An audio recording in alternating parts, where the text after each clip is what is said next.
बागलाण तालुक्यातील शेतकरी आणि नागरिकांसाठी दिलासादायक बातमी.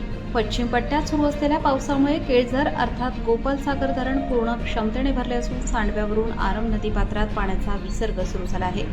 त्यामुळे आराम खोऱ्यातील 25 ते 30 गावांसह तसेच सटाणा शहराला मोठा दिलासा मिळाला आहे.